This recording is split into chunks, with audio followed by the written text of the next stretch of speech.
good to treat other people the way you would like to be treated yourself. It's like a golden rule, and there's a reason for it. And that reason is that we're connected in some strange way that we don't totally understand. And unless you are good to other people around you, unless you're kind and friendly and warm and loving, you're not going to enjoy this life. You're just not. You're going to be problems everywhere you go. You're going to have problems everywhere you go. You got to figure out a way to enjoy this life. It's not because of Jesus. It's not because of Moses. It's not because of anybody that may or may not have ever existed. It's because that's how you fit in better in the world. That's how you stay positive. And it doesn't have to be some that was written 5,000 years ago on animal skins. That doesn't have to be the golden rule because it's old. You know, that's dumb.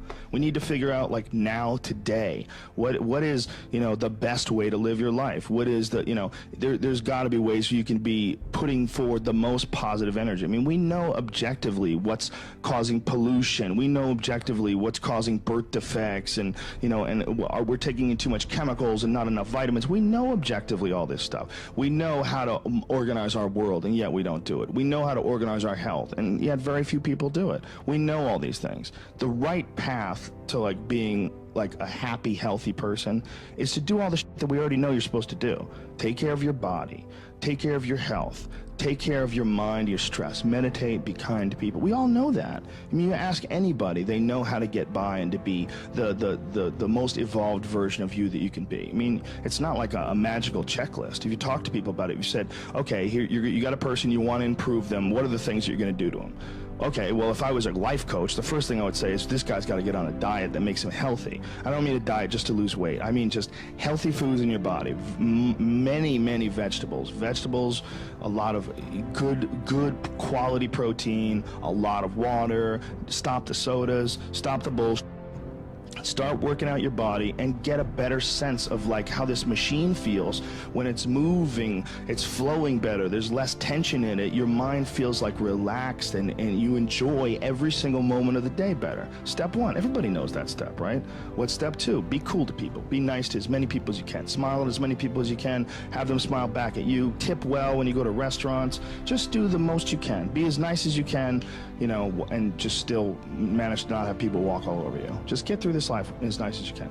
What else? Do what you want to do with your life, right? Don't go be doing something you don't enjoy. Don't do something don't get locked into, you know, a car that you can't afford and doing something crazy because you need the money. Don't do that. Do what you want to do. Do what the is it that you really want to do? Because if someone else is doing it, you can do it, you know? I mean, everybody makes their own path through this world, but a lot of people don't follow the path that they really feel pulled to. You know, just for whatever reason, they got negative programming. You know, when they were kids, someone told them they couldn't do it, or told them to take the shortcut, or take the shore route. That's a sad thing, man, when you talk to dudes, especially like talented dudes, and they don't follow up with what they want to do, you know? A bunch of people that will say, yeah, well, I have a family, so, you know, it's a great idea for you to just go out there and go crazy. I have people to support. You need to listen. Stop saying that. Stop saying any of those things. Every single person who has ever done anything worthwhile or exceptional or difficult or extraordinary, anyone, whether it's great artists or authors or mathematicians or whatever the it is, everyone encounters difficulties. There is no easy road. It does not exist. It is impossible. Everyone has issues. If you have time to pursue a hobby, if you have time to do anything in your life, you can better yourself. And here's one way you never better yourself. When you come up with excuses for why other people are successful and you're not. That is dangerous. When you give yourself an escape. Yeah, well, that's easy for you to say. You know, you do this, you do and trust me. Everybody has a hard road. I wanted to jump out a window several times during my young life. I wanted to jump in front of a train and just end it because it's too much pressure. Not really, but you know what I'm saying, theoretically. We all go through hard times. We all go through depression. We all go through doubt and moments in your life where it's really difficult and you're trying to figure out what your path is going to be. It's hard as shit. But Stefan and I were talking about this before the podcast starts, that is what makes you a person. And those difficult moments are what build your character. Show me a great man who's the son of a great man. You know, that's what we're saying. These kids that are born billionaires, you're can't. You're never going to be a self-made person. You have a backup trust for your backup trust for your trust, and you're f***ed, man. I'm fascinated by martial arts. I'm fascinated by comedy. I'm fascinated by many, many different things. I don't understand when people say they're bored, because if I had the time to live 100 lives, I'd be speaking different languages. I'd be living in different countries. I would try a number of different careers, because I think there's a lot of unbelievably fascinating, puzzling, complex things that you could study in this world. That's just me and my personality, but that's a personality also that I've cultivated over years of challenges. Were you like that as a kid too? Well, I was involved in martial arts very early, and I think that is one of the things that motivated me to explore difficult tasks, because through difficult tasks you learn an incredible amount about yourself, and you through the fire of competition you get to understand motivation. You get to understand the resistance that you have inside your mind to doing hard work. You get to understand the rewards of discipline. Like, you don't truly appreciate relaxation unless you've worked hard, and that is the yin and the yang of life. And I've said this to the point of people getting sick of it, but one of the worst decisions a man can make, I can only speak for men, obviously, is to be comfortable. I don't think you should try to be comfortable. I think what you should try to do is try to earn comfort. And if you can get a day off where you've worked hard and you've accomplished goals, that day off will be so sweet. When I work hard and I sit in front of the TV, I enjoy the shit out of it. I put my feet up, I have a nice drink, you know, I enjoy my free time. One of those chairs that nids your back or something like that? I do have one of those. Do you really? Those are great. They're great, right? Yeah. I don't use it that much though, honestly. I'm more of a workaholic than I should be, probably. If the balance was, I probably should relax more than I do, but I never feel like I earned it. But that's part of the reason why when I do feel like I earned it, I can enjoy it. It's because I am more connected to the idea that I need to accomplish things, and it's not like for anybody else's benefit other than my own, or anybody else's approval other than my own. When I have a task, whether it's today I'm going to write 1,000 words, you know, or 2,000 or whatever the number is. If I don't do that, I write things down. Like, I'll write down a list of things that get accomplished that day. And if I don't accomplish that, I'll get sick. Like, it'll drive me crazy. If I can't fill out that list, that drives me nuts, you know. But that's what led me to be a championship level martial artist. That's what led me to achieve it's like that. It's the reinforcement of those goals, like understanding that you can achieve those goals. It's going to be difficult. You're going to push through the difficulty, and then you're going to understand what difficulty truly is, and how much of it is just mental, how much of it is just in your mind, this adversity to difficult task or to struggle, you know. And a lot of people have that. They're scared. They're scared of complications. They're scared of failure. Failure is a big one that people are afraid of, but failure is one of the most important things you could ever have as far as like the motivation to do things differently. One of the reasons why I think that I'm good at friendships and relationships is because I've failed at them in the past. One of the things that I'm good at comedy is because I've bombed on stage. One of the reasons why I'm good at work is because I've been a shit worker in the past, and I know the feeling of failure, the feeling of shame, of being like a weak, non-motivated, lazy person. It's a weak feeling. It's you don't respect yourself, you know. And I have this phrase that I use all the time to people to try to motivate people. I say that be the hero in your own movie. Pretend that if your life was a movie and your life started now, what would the hero do? What would the person that you respect do? What would the person that you admire, person that inspires you, what would they do? Well, do that and if you do that, you slowly build momentum. You like, today I did what I wanted to do. Today I started a class in yoga. I did this. I did all these things that I was saying I wasn't going to do, and now I feel momentum. And momentum is a very important point in people's lives. That's why some folks don't like to take days off, because they feel like they're losing momentum, and they sort of have to restart the wheel up again after a vacation. And there's a lot of folks that live life on a cushy cloud of marshmallows and bullshit, and then one day something goes wrong. And I mean, that's why spoiled kids are so sad. Like, a spoiled young boy is one of the saddest things ever. A young boy that becomes a man and can't take care of himself, and his dad has to keep on rescuing him. His dad has to keep on bailing him out of situations and giving him money. I've met guys like that, and that is a crippling affliction when they don't have the character themselves to be able to get by in life. They constantly need someone to help them and bail them out. Even as a grown man, I've met guys in their 40s that still need help from their parents. I'm like, what the f, man? You're never gonna get it right, because somewhere along the line they didn't face enough of the adversity to realize that there's sometimes you just gotta get up and get shit done. There's sometimes where you have to pull yourself up and you have to push forward even if you want to stay in bed. And if you don't do that and you just keep calling on your daddy and your daddy keeps rescuing you, you never develop those tools. You never develop that ability to recognize what you're doing wrong with your life, because you're soft. You got a cushiony, you got a safety net for your safety net.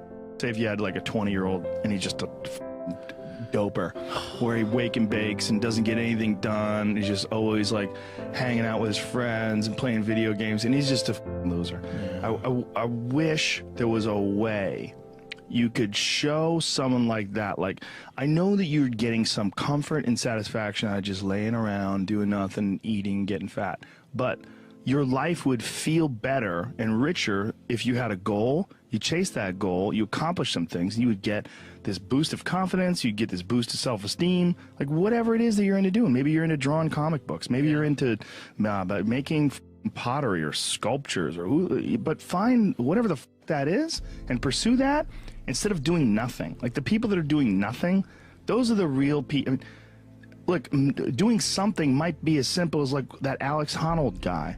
He just climbs rocks, but he's world-class rock climber. It's something. But and it's also a goal of his, and he's also the best at it, right? Yes, yeah. But those people who smoke pot all day and do that, those are also the guys who hate on Joe Rogan for being in shape. You know what I'm saying? Or being disciplined, or get on Kevin Hart's Instagram and hate on him. You know what I'm saying? Because they don't, it's their own insecurities. I see what you're saying, but I would assume they would get motivated by seeing other people do something with their lives. Like, that should be motivating, not but if you grew up with losers and you're around a bunch of people with shitty attitudes, especially if it's in your household.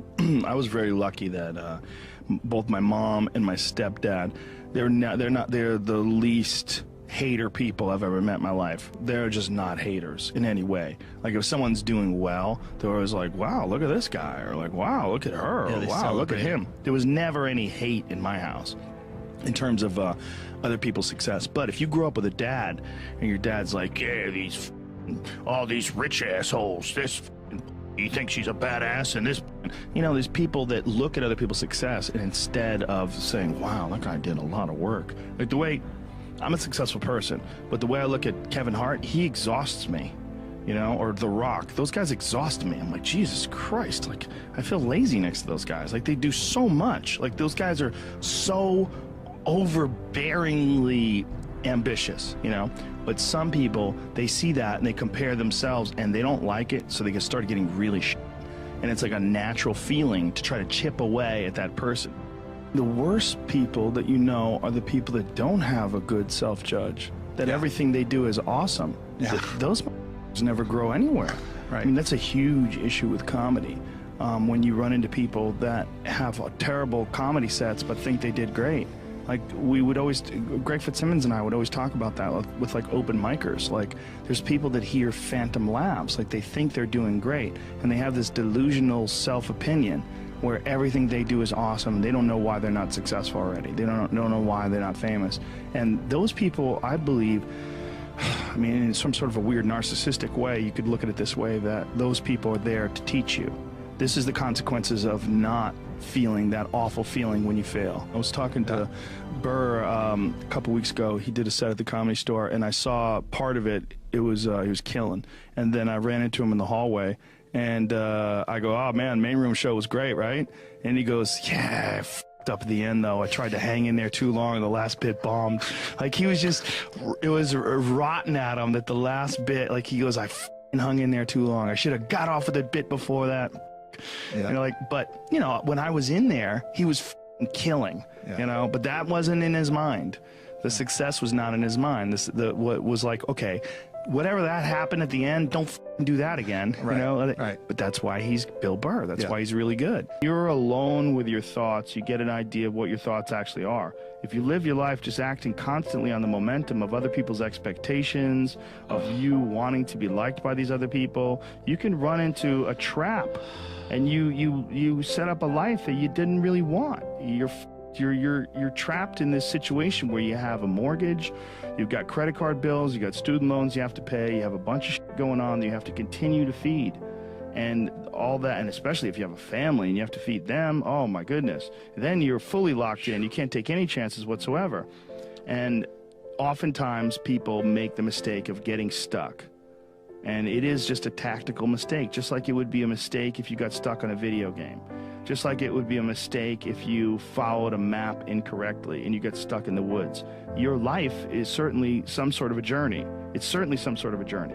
And we have to all be aware that when we're making journeys, we're not going to always make the right steps. And sometimes you have to back up and try again. And if you're in a position where you can't back up and try again, you've trapped yourself. And the system will set out honeypots for people to get trapped in. The system will set out the ideas of retirement, the ideas of the golden years, providing you benefits, providing you a healthy work environment. Why? Well, because they want people to work for them. They don't want people to realize their own dreams and escape. But that's a pain in the ass. So you got to hire more people and train them, and they want to set it up so that you stick around. You stick around in some sort of an unsatisfying world. It's up to you to see that video game problem, to see that issue as it comes up on the map. And no, I think this is a right turn, to see all the problems that could potentially lay in front of you and calculate your future. And then also look around all the people that didn't do it and look at the misery that they're in and learn that you don't want to be like them. And then look at the people that have kind of taken chances and navigated their way. What did they do differently than you? What objectivity do they have that maybe you lack? What insight into their own mistakes are they willing to delve into that you're not, that you step back and you go, you know, I just don't want to look at myself that closely. But the person who's able to look at themselves the closest is going to get the more rational results. One of the things that's causing this funk that people are in is that we're living our lives, many of us at least, in these very unfulfilling ways, where you're going to this office with artificial light and you're doing something you don't want to do all day long, and then you get home and you're tired. And on top of that, you're eating shit. You're eating potato chips and you're drinking soda, and your body is just like, what in the f is this? We're supposed to be out in the fields. We're supposed to be walking up hills. We're supposed to be looking for animals or gathering vegetables. We're supposed to be doing all these things that our body's designed to do. We're supposed to be in nature. Yeah. And nature is like a medicine. Like, it literally is a medicine to you. Like, people that go, you don't have to go hunting, you don't have to go fishing, just go hike, man. Just go hike up to the top of a mountain and look out. You know, there's a reward that you get from that is intensely, like, soul-filling. There's, like, something about, like, when I was in Colorado, and there was this this area of Boulder where you drive up one of these roads, and there was this area where you could park, and it was this incredible view, man. And these people just park and just go out there and just look. But you get there and you park and you go, because you would see, you're literally seeing the Continental Divide. These snow-capped mountains in July. Yeah. In July, it's covered with snow. For whatever reason, most people, their associations are to avoid anything that's uncomfortable. But it's so illogical, because when you look at comfort and you look at success and progress and the feelings of accomplishment and of getting past certain hurdles in terms of, like, how you feel about life, a lot of those are connected to discomfort. Like, discomfort is your friend. It really is. Like, discomfort and not being happy and content with certain situations in life or certain feelings in life, they're massive motivators, and they're amazing at facilitating change. And yet our instinct is to avoid those and just sit on the couch and watch some reality show about dudes who make moonshine with our jaw open, like, it's bizarre.